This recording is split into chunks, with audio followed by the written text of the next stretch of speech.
And welcome back to the ship here on Fox Sports Radio, KLKC 1540 AM out of Parsons.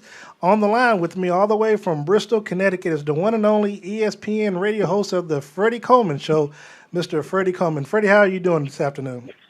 I'm doing well, my friend. How about you? I am great, and I appreciate you again taking time out of your schedule to join us on the show today. First things first, obviously, the greatest of all time, Muhammad Ali, was put to rest yesterday. Give me your thoughts, if you have any, on any memories that you may have had or of Muhammad Ali. Boy, I don't know if I can boil it down to just one memory or even 10 memories, and I think that shows you exactly what kind of persona, what kind of aura, what kind of man Muhammad Ali was and always will be, not just to me, but to so many different people, because you saw somebody that was unapologetic and being true to himself when many people told him, you can't be that way. You can't have that big of a mouth. You can't be that kind of big man fighting the way you do in boxing. You can't just tell the government you're not going to fight because you don't have a quarrel with the Viet Cong. So many different things that people told him that he felt was untrue or was not going to be at the core of his belief. Well, a lot of people have sold their soul and decided to join in. He was never going to do that if he believed that it was not going to be in the best interest of not only himself, but also mankind. And I think it shows exactly the measure of him that more people are talking more about what he did outside of the boxing ring, considering the fact that he was no slouch inside the boxing ring. I mean, a three-time heavyweight champion, 56-5 and 37 knockouts. You put that next to anybody else, and that's going to dominate the headline. That's not even close to being the main headline when it comes to Muhammad Ali. Do you think our athletes even really can really understand or grasp the importance of what this man did during his lifetime? Because he gave up 3 years of his life, for what he believed in, and it cost him a lot. Money, fame, a lot of stuff during that time period where, had the Supreme Court not ruled in his favor, he could have easily gone to jail for the rest of his life. I think athletes grasp it, and I think the one thing we have to make sure that we don't do, we can't expect athletes to be like a Muhammad Ali or a Kareem Abdul-Jabbar or Jim Brown. Sometimes you need that one person to do that and put himself in the firing line compared to everybody else, because there's not going to be a comparison.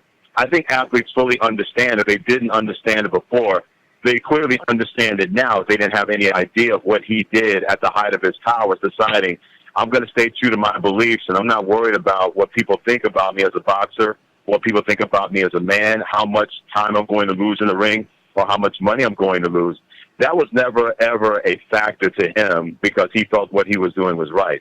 So I think athletes clearly grasp that, but I hope that people don't realize that. I hope people realize that we shouldn't expect athletes from this point on to take up what Ali did, different times and different circumstances. And he wasn't the only one doing it, but that didn't mean that everybody, black, white, whatever athlete, male or female, was going to do the same thing or make the same kind of decision that he made. Freddie Coleman of the Freddie Coleman Show on ESPN Radio joined us on the ship this morning. Now, Freddie, let's kind of move the discussion over to the NBA Finals. Give me your thoughts thus far on what you've seen between the Cavs and the Golden State Warriors, because after the first two games, just so you know, on the record, I've picked Cleveland to win in 6, and so after the first two games, I was trying to jump off the ledge of my house. Unfortunately, the ledge was only 3 feet tall, so I didn't have far to go because of the way that they played. So give me your thoughts on that. Well, I had Golden State in 6, so I just understand that from the standpoint whether you had Cleveland winning or Golden State winning. Series is so different. I've always said that NBA coaches are always going to be better than college coaches, because when you have to try to beat a team 4 times in 7 games, and they know what you're going to do, you know what you're going to do, and they know that you know, and then you have to go out there and try to execute it anyway and devise ways to have smoke and mirrors to get the kind of play you want run. So I think we've seen that in the NBA Finals. But the one thing that's really jumped out to me, and I said this before the series and I said this before the playoffs, I have a tremendous amount of respect for Steph Curry, but he is still not the best player on the planet. That guy is still LeBron James. And there hasn't been anything in the NBA Finals that has led me to believe that I was wrong about that. And that's not disrespecting Steph Curry, because without any doubt, he's the best point guard in the NBA. I know that Russell Westbrook fans will want to disagree, and that's fine. And Chris Paul fans want to disagree, that's fine too. But he's a back-to-back MVP. He's got a title that those guys don't have. So I'll take my chances with him, especially with his shooting ability. But there's so many different things that LeBron James can do that Steph Curry or anybody else can't even dream of doing. Steph Curry could not guard five positions like we see LeBron has the ability to do in this day and age in the NBA, where you can chase around point guards or guard bigger men. So this series proved what I've always felt, what I've always believed, and what I told people. As much as I love Steph Curry, as great as he is, the best player in the NBA, the best player in the world, still LeBron James. And if anything, that has cemented that in my mind more than ever before. Now, I will say, and I agree with you, LeBron James, that's my guy, MVP, all that good stuff. But the one thing that has bothered me has been, I've always known that LeBron has the gifts and the talent, but it's what's upstairs, it's that mental part. Because I remember Phil Jackson earlier in the week had made a comment that, he needed to bring his inner MJ out. And then when you hear him asked about that comment at the podium, he's nonchalant. He looks kind of depressed, like I can only be me, and I understand that. I respect it, but at the same time, I feel like you got to have this sense of urgency. Where for me, the main reason why that I picked him was because I just felt that somewhere deep inside of you as a player, you don't want to lose 5 NBA finals. It's got to be something selfish, something, down in your belly that's going to keep you from doing whatever you have to do.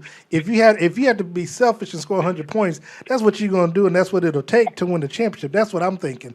And I just don't know if he's got it cut in him. Well, and here's the deal with that. When somebody says you got to unleash your inner MJ, only one person in the history of basketball could unleash their inner MJ, and that was Michael Jordan. So that's really not fair to anybody to say you have to unleash your inner MJ. We're talking about a guy that's still the greatest player in the history of the NBA, in the history of basketball, professional basketball. To put that on anybody else, I think, is silly. So I understood what LeBron said. I have to be me. I can't worry about that. But I will agree with you from the standpoint of it's not just about not wanting to lose in 5 NBA finals, to have your record become 2-5 in the NBA finals. You have to play with that sense of desperation and urgency, period, whether you're a great player or not a great player, especially in the NBA finals. And when you're LeBron James, you clearly have to understand no one has more pressure in professional sports than you. If everything goes right for you, you're going to get the credit. If everything goes wrong against you, you're going to get all of the blame. They're not going to put it on anybody else. So LeBron has to realize that, because there are going to be times where, all right, LeBron, it's time for you to do your thing, because when you do that, no human being alive can keep you from doing that. The only human being that can keep LeBron from being LeBron and being that dominant player is LeBron James. Sometimes it's not worth it just to think. Sometimes it's worth it to say, look, I'm going to do this. You're not going to stop me. And that's going to be the end of that. And I still think, because he's always looking to make the perfect play, to make the right play and involve his teammates, that's always going to be that battle that LeBron James is going to have to deal with. Yeah, I mean, I almost can't say anything after that. But now let me ask you this. Now, Tyronn Lue, he's he's from the Caribbean. If you're him, do you start Kevin Love, or do you keep him on the bench when he's ready to be cleared? That's been such a discussion, and I knew that it would be, and I think it's unfortunate that people are trying to say, well, Richard Jefferson's 9 points and 8 rebounds in Game 3. That was the major reason why Cleveland should start him over Kevin Love. Never mind the fact that LeBron and Kyrie Irving combined for 62 points. I'm thinking that had more of an impact, or Tristan Thompson's attitude on the boards. I'm thinking that had more of an impact than Kevin Love not being in the lineup. Now, we know that Kevin Love is not a great defender. Well, then again, neither is Kyrie Irving. But nobody was talking about this in terms of Cleveland when they were running rampant through the Eastern Conference playoffs. And not a lot of people were talking about it when Cleveland lost the first 2 games. Let's face it, Golden State, they were the better team in the first 2 games, just like Cleveland was the better team in Game 3. But no one was making any noise about Kevin Love not being in the lineup until Cleveland won by 30, and then everybody's raising holy you-know-what about what this has to happen. My thought process is a guy like that can produce, and you have to align things to make sure you have to make things a lot more comfortable for him. But they do the same thing for Kyrie Irving, and Kevin Love tries as hard on defense, if not harder, than Kyrie Irving does. So I understand where it comes from, because Kevin Love is going to be a polarizing figure. Many people believe that Cleveland still should not have made that trade on draft day in which they traded away Andrew Wiggins. I understand where that's coming from, but at the same time, Kevin Love is not the total weak link in the Cleveland Cavaliers basketball team. Nobody played well in Game 1 and Game 2. And just about everybody played well in Game 3. That would have been the same result had Kevin Love been in the lineup, because Cleveland was like a different basketball team. But for people to say that Kevin Love is the main problem, he needs to sit down and he needs to be sat down in favor of Richard Jefferson, I think they're looking at the wrong person and looking in the wrong place and trying to justify that. And I think the biggest X factor that that you actually didn't mention is a J.R. Smith, because 3-9 out of the first two games, and now all of a sudden he explodes for 14 or 17 points in game 3. So if that same J.R. Smith shows up in the first two games, we might have a different ball game and stuff. So no, I'm with you. So, but before we let you go, Freddie, is there anything that you got on the horizon with ESPN or that you got going on? Well, I tell you what, I'm just blessed that I get a chance to, as the song by Raheem Devon goes, I love what I do and I do what I love. So anything that's on the horizon of ESPN Radio, I'll get a chance to fill in on First Take a couple of days when Stephen A. is on vacation, and we're going to be losing one of my friends, Skip Bayless, moving on down the road to do his own thing at Fox Sports 1.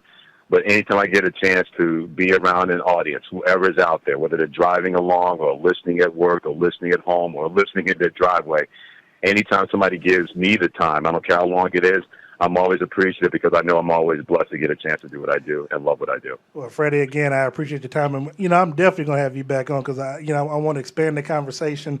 I have my own TV channel, so, I'm going to just bring you on just so we can just talk in general about everything that's going on, whether it's politics or social justice or, even your college and stuff. So, but I'm definitely going to be getting back with you during the NFL and college football season, because, I definitely would love to get some of your thoughts, as the season progresses.